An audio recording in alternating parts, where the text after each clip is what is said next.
Hey, everybody. It's the She's the Owner podcast. I'm your host, Kara McCarran, and this is episode 130. It's crazy. So in the spirit of keeping things short, if you've been a listener of the podcast for any length of time, normally we go quite long when we do interviews, but when I do an episode by myself, I try to keep it short. I just want to give you sort of like bite-sized pieces of what's on my mind and what I want you to know. So today's episode is really just about some money stuff. And when I say money stuff, I mean just some things that you might want to think about before you launch your business. If you're somebody who is looking to leave your corporate environment, or you're somebody who's looking to leave or move your business or do something different within your business, that one's a little bit different. So I'm going to speak to the person who has the quote unquote JOB. If you have a job and it's a good job, and you are looking to transition out of that and into something that's more fulfilling inside of your soul, one of the things that I wish I had known before was to get myself credit before I left the job. And so I don't know the rules in the US, as you know, I imagine they're similar as in Canada. But when you are self-employed, especially if you are a coach or a solopreneur or a digital marketer or something along those lines, banks still don't really get it. Like they don't want to get it for whatever reason, they don't want to get it.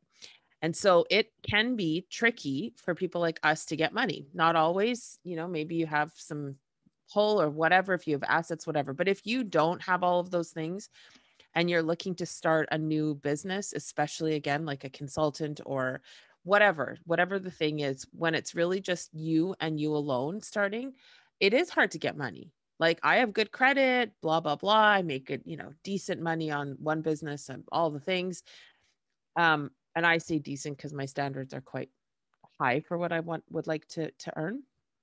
But regardless, I want you to start thinking about, like if your plan is to get rid of the job in like 3 to 6 months that you're building your business. I don't advocate I want to be clear, I don't advocate doing a side hustle. There's no such thing as a successful side hustle and full-time job. Like I've very rarely seen that where that's possible. Like one's going to have to give um at one point, and it might only be a few months of you being kind of like, holy shit, I'm really doing this. But I've not ever seen a very like a successful where I mean, if you're working full time, you can't live the life that you want. You might make some money and you might be able to like work the money side of things out, but a side hustle isn't a real it is a real thing, but it's not a real thing if you want the life you say you want. Like you just can't work full time for somebody else and do your side hustle successfully. And to that, like you'll get burned out, you won't get, because neither thing, you can't give either of those things 100%.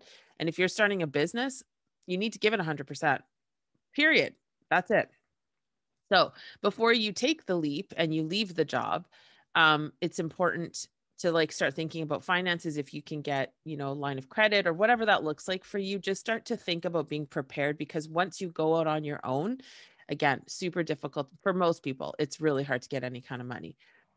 And then the other thing is when you're thinking about, um, you know, having a cushion, 3 months is kind of the minimum of like expenses to have in savings.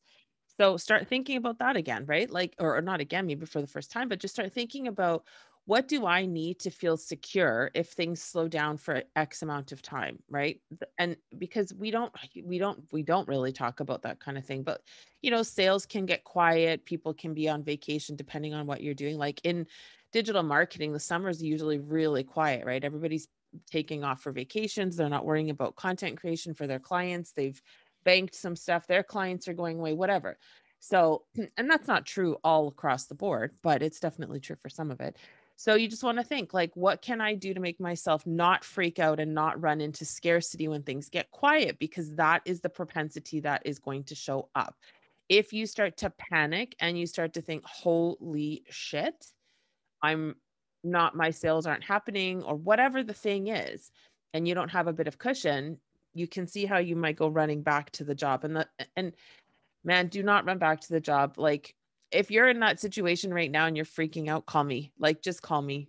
Just call me, because the job's never going to fulfill you. It never ever will. If you left it to start your own thing, I promise you, going back, it's not going to have a different outfit. It's going to be the same thing. And within 6 months, you'll be like, why the fuck didn't I just put the last 6 months into my business, making that successful instead of coming back to this bullshit? Because I've done it. I've done it multiple times, multiple times. So making sure that you're getting any type of money that you might need for the business, before you quit the job, that's important. And then thinking about savings of 3 months to give you some cushion in the beginning. So when you do feel like quitting or you get panicked, you've got a bit of money and you're not totally freaking out.